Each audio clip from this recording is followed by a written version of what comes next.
Bem-vindo à Rádio Terror FM. Considere se inscrever e deixar um like para ouvir mais histórias de terror como esta, é muito importante. Deixe um comentário abaixo sobre algum relato ou algo interessante sobre este assunto. A noite estava silenciosa, até que os sussurros começaram. No início eram fracos, apenas um sibilo no ar. Mas então, eles disseram os nomes deles, um por um. Lucas acendeu a lanterna e olhou ao redor. Nada, apenas o vazio da floresta. Mas ele sentia, alguém ou algo estava ali, observando. E então, algo gelado tocou seu ombro, horas antes dos sussurros. Tudo parecia uma simples aventura. 6 amigos, uma floresta isolada, uma aposta de coragem. O plano? Passar a noite perto das ruínas de um antigo sanatório. Diziam que era assombrado, mas para eles eram apenas histórias. O fogo iluminava os rostos, piadas, provocações. O medo era apenas um jogo. Mas à medida que a noite caía, o vento trouxe algo diferente. Um silêncio estranho, como se a floresta estivesse escutando. E então, no meio da madrugada, os sussurros começaram. Lucas abriu os olhos. Algo o acordou. Mas o que? Ele congelou. O som veio de dentro da barraca, mas ele estava sozinho. Lá fora, os outros também estavam acordados. Mariana jurava ter ouvido sua mãe chamá-la. Rafael ouviu sua própria voz sussurrando algo que não conseguiu entender. E então, Lucas notou. No chão, ao redor do acampamento, pegadas. Mas ninguém do grupo estava descalço. As pegadas eram estranhas, fundas, irregulares, como se algo tivesse se arrastado ao redor das barracas. Rafael engoliu seco. Isso não é engraçado. Quem fez isso? Mas ninguém respondeu. Foi então que perceberam. Alguém estava faltando. Onde está o Gabriel? Celulares iluminaram o caminho, mas só encontraram a mochila dele jogada no chão. E ao lado dela, seu celular, gravando. Não corra, já sabemos onde você está. E então a gravação terminou. Eles correram. O medo apertava o peito e cada sombra parecia esconder algo à espreita. Foi Mariana quem viu primeiro. Entre as árvores, um buraco negro na escuridão. Uma caverna. Dentro, a lanterna revelou algo pior que o próprio vazio. Na parede, dezenas de fotos envelhecidas. Rostos sorridentes, de outros acampantes. E no canto, uma foto recente. 6 amigos, eles mesmos. Mas na imagem, Gabriel já não estava lá, eles tentaram fugir. Em caverna parecia ter engolido o ar ao redor. Mas a floresta agora estava diferente. Os caminhos que conheciam haviam desaparecido, como se o terreno estivesse se movendo. Não sei mais onde estamos, disse Rafael, a voz tremendo. A sensação de que estavam sendo seguidos aumentava a cada passo. Os sussurros agora estavam mais altos, mais urgentes. Os gritos vinham de todos os lados, ecoando nas árvores. Mas ninguém os via. Era como se a floresta estivesse viva e sabia onde iriam. O sol finalmente surgiu, iluminando a floresta de uma maneira estranha, como se o tempo tivesse parado. Mas o acampamento estava vazio. Não havia barracas, mochilas, nem pegadas, e então perceberam. Eles já faziam parte daquelas fotos, prisões eternas, como os sussurros que nunca os deixariam partir. Eles ainda estavam ali, em cada foto, em cada sombra da floresta. Acordamos na calada da noite, nossos pés molhados, como se tivéssemos caminhado até o lago, mas não saímos da barraca. Eu olhei para Clara e ela me olhou de volta, o olhar vazio, perdido. Os pés encharcados ainda estavam frios, como se a água tivesse invadido nossos sonhos ou nossos corpos. Onde estamos? O que aconteceu? Eu não consigo entender. Não saímos, não andamos até o lago. Ou será que andamos? Tudo parecia perfeito no começo. 5 amigos, uma trilha até o lago e a promessa de uma noite tranquila sob o céu estrelado. Diziam que o Lago Negro era apenas um local carregado de lendas, rituais antigos, dizem os moradores. Eles queriam nos assustar. Ninguém acredita nessas coisas. Clara, Tiago, Lucas, Mariana e eu fomos como qualquer outro grupo. Acampamos, montamos as barracas e rimos das histórias. A noite caiu e o som do vento cortava a escuridão. Mas quando o silêncio tomou conta, algo mudou. Algo estava ali, no ar, esperando. Naquela noite, eu sonhei com o lago. A água negra subia, me engolia. Eu afundava, sentia a pressão, o frio. As mãos me puxavam, mas não era só eu. Clara também. Ela acordou com os olhos arregalados, os pés ainda molhados. O pesadelo parecia real demais. Então, algo começou a nos chamar. Uma sensação estranha, uma força invisível. Eu podia ouvir a água, como se ela estivesse sussurrando, chamando. Não sabíamos o que fazer, mas a curiosidade nos puxava para lá. Algo estava acontecendo. E não éramos mais donos dos nossos próprios corpos. Foi quando encontramos Lucas. Ele estava no lago, sonâmbulo. As águas batiam ao redor dele enquanto ele balbuciava palavras que não faziam sentido. Lucas, o que você está fazendo? Eu gritei. Ele não respondeu. Seus olhos estavam vazios. O som que ele fazia não era humano, mas isso não foi tudo. Pegadas molhadas apareceram ao redor das barracas. O lago estava se aproximando e nós não conseguíamos mais escapar. E então, na margem do lago, apareceu a figura, encapuzada, só apontava para nós. Como se soubesse o que faríamos a seguir. Nós encontramos uma pedra, meio enterrada, ao lado do lago. Havia inscrições, antigas, letras que não entendíamos. Eu tentei ler, mas minha cabeça doía. Clara começou a chorar. As palavras nos estavam deixando loucos. É um pacto, disse ela, enquanto tentava traduzir as palavras. Eles oferecem almas para manter o lago dormindo. A água parecia mais escura, mais densa. Sentíamos algo puxando nossas pernas. Não conseguíamos mais correr. Era tarde demais. O lago então começou a se agitar como nunca antes. Não era mais apenas água, era algo mais. Algo antigo, algo que não deveria ser despertado. Naquela noite, algo aconteceu. Tiago desapareceu, simplesmente sumiu. Nós o chamamos, mas ele não respondeu. A água ficou calma e ele não estava mais ali. Eu vi a mão primeiro, uma mão pálida, podre, surgindo da água, como se quisesse nos puxar para dentro. Era real. Eu não podia acreditar. Clara gritou, mas a mão se esticou na direção de Lucas, que estava paralisado, sem reação. Quando ele tentou correr, o lago começou a se fechar ao redor dele. Não havia mais saída. E então, pela manhã, tudo estava calmo. O lago estava em paz. Mas nós não. Novos campistas chegaram ignorantes do que acontecera. Eles se preparavam para acampar, se instalando nas mesmas barracas que nós. Mas enquanto observava de longe, eu soube. O pacto estava feito.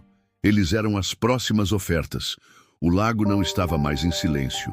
Ele aguardava, como sempre aguardou. Se você está ouvindo isso, talvez o lago já tenha chamado por você também. A floresta estava silenciosa, exceto pelo grito. Um grito desesperado, cheio de angústia, cortando a madrugada. Um grito de socorro. Mas quando olhei para o rosto, tudo parou. Era estranho, porque aquele rosto, apesar de aterrorizado, parecia familiar. Era um dos nossos. Mas ele estava gritando de uma maneira que nunca havia feito antes, com uma expressão que eu conhecia. O que estava acontecendo? O que estava ali diante de mim na escuridão, imitando um dos nossos, o que ele queria, e o mais assustador, Porque ele parecia exatamente como ele mesmo, mas ao mesmo tempo não era ele. 4 amigos. Uma floresta famosa, conhecida pelas trilhas misteriosas. Lá, quem se perde nunca mais é encontrado, dizem os locais. A história parecia simples demais para ser verdade. Todo mundo adora uma boa lenda, certo? Era apenas um fim de semana comum, ou pelo menos deveria ser. Eles disseram que queriam explorar um novo caminho, sair do radar, longe de tudo. O plano parecia perfeito, mas logo na primeira noite, quando o fogo da fogueira já estava morrendo, uma estranha sensação tomou conta de todos nós.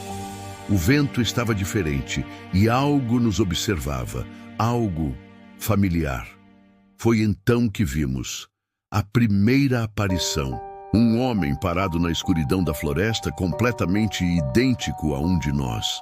Ele nos observava, mas não falava. E mais estranho ainda, ele imitava cada movimento nosso. Naquela noite ninguém conseguiu dormir direito. O estranho nos observava, se movia na mesma direção que nós, e cada passo que dávamos, ele dava atrás de nós. Eu não queria acreditar, mas algo estava errado. Quando olhei para os celulares pela manhã, vi algo que me fez gelar. Fotos nossas dormindo, mas ninguém havia tirado aquelas fotos. Como? E o pior, ele estava ali, ao fundo, nas fotos. Ele estava em nossas imagens, mesmo quando não o vimos. A cada momento, mais e mais coisas estranhas aconteciam. Começamos a ouvir nossas próprias vozes ecoando pela floresta, chamando por ajuda. Eram nossas vozes, mas de alguma forma, não. Éramos nós. Era como se o bosque estivesse nos imitando. E então, a trilha desapareceu. Não sabíamos mais por onde voltar. O pânico começou a tomar conta de todos. Olhávamos ao redor, tentando encontrar algo familiar. Mas não havia nada. A trilha que havíamos seguido já não existia mais. Ficamos presos em um labirinto de árvores e sombras. E então, uma voz, nossa, chamando por ajuda. Eu ouvi primeiro e depois foi a vez de Lucas.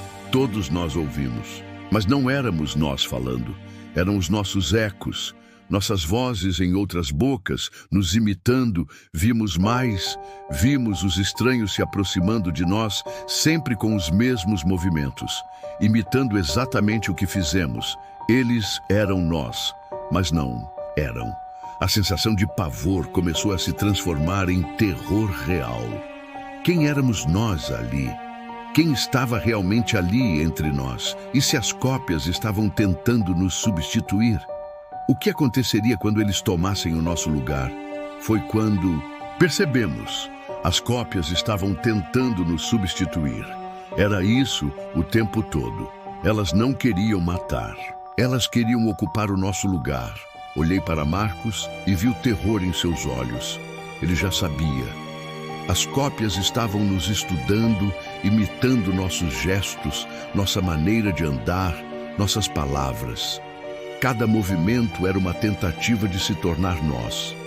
Única chance de sobreviver era não permitir que elas nos tomassem.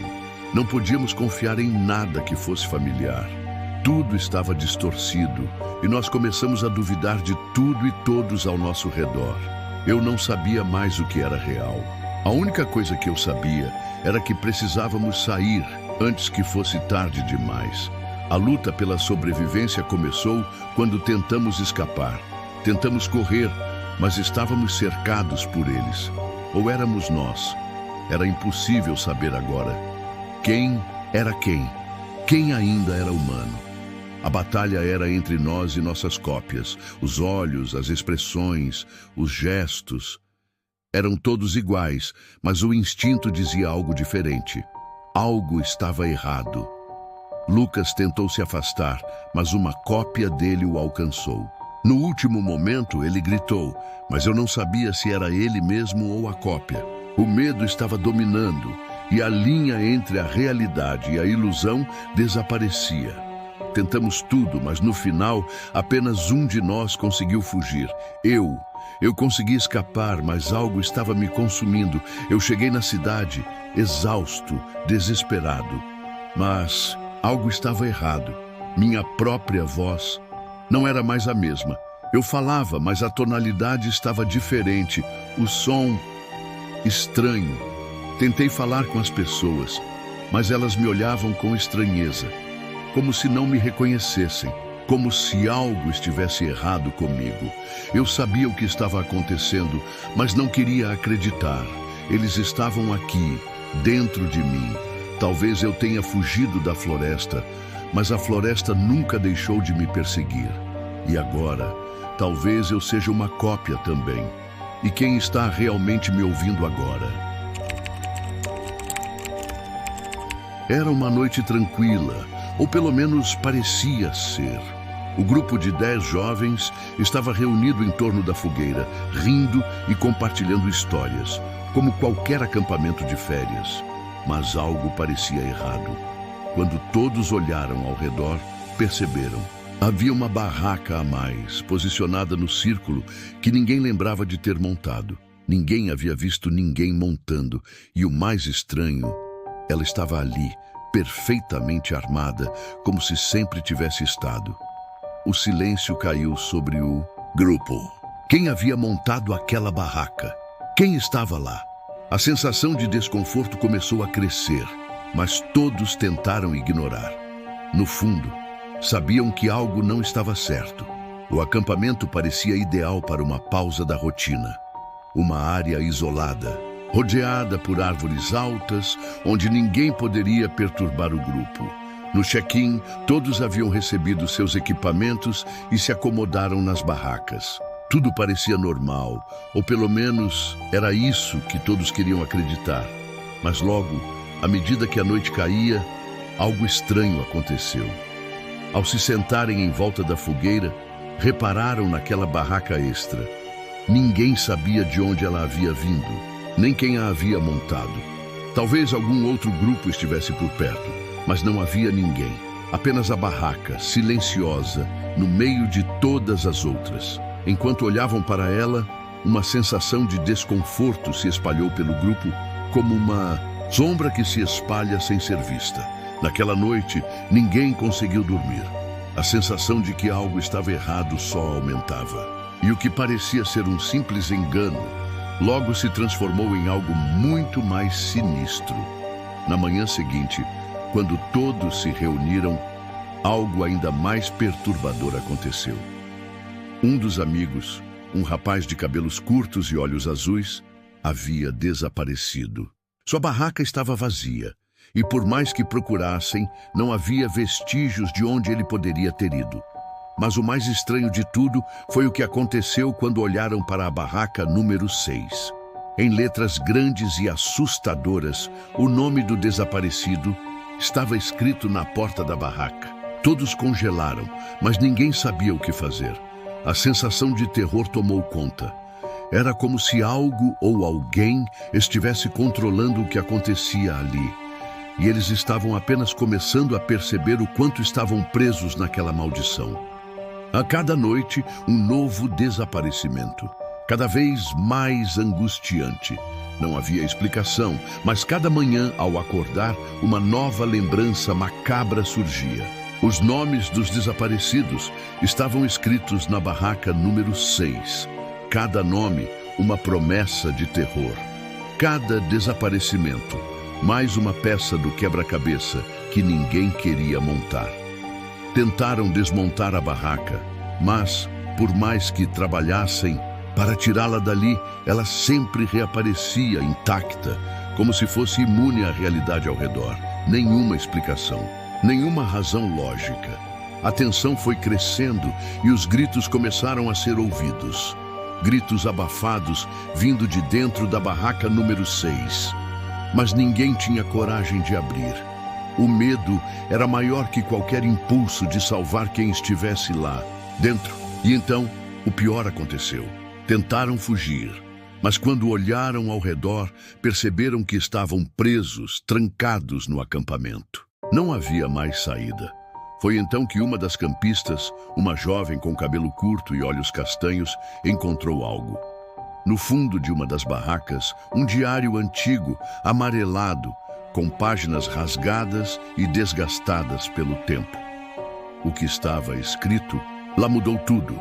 O diário contava a história de um acampamento amaldiçoado, onde um ciclo de desaparecimentos se repetia há décadas. Cada grupo de jovens que acampava ali era forçado a seguir a mesma sequência de eventos.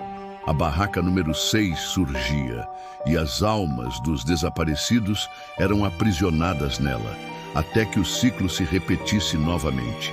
Era uma maldição, um pacto antigo, que jamais deveria ser quebrado. Agora todos sabiam, eles estavam presos, e o que quer que fosse que habitasse aquela barraca não iria deixá-los ir. Desesperados, tentaram algo desesperado. Se a barraca estava conectada à maldição, talvez queimá-la fosse a única solução. Noite após noite, armaram um plano. Colocaram fogo na barraca número 6, na esperança de que ela desaparecesse, que a maldição fosse quebrada. Mas o que aconteceu em seguida foi ainda pior. Quando o fogo começou a consumir a barraca, uma das campistas foi sugada para dentro. Sua mão se esticou em direção a eles, antes que o fogo se apagasse instantaneamente, como se a própria natureza tivesse reagido, sufocando qualquer vestígio de chama. A barraca estava ali, intacta, e a campista desaparecida nunca mais foi vista. O grupo estava sem esperanças. Eles estavam no centro de uma força muito maior do que podiam compreender, e o pior, a maldição não parecia ter fim.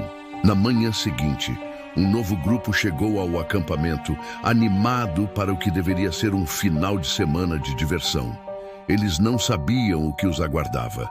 A barraca número 6 ainda estava lá, à espera de seu próximo grupo de vítimas. Eles não sabiam. Não sabiam que estavam prestes a repetir o mesmo ciclo, a mesma maldição que se arrasta por gerações. E o ciclo nunca termina. Ele se reinicia. Como a maldição, sempre pronta para prender aqueles que se aproximam. Quem seria o próximo? Quem seria a próxima alma perdida a habitar a barraca número 6?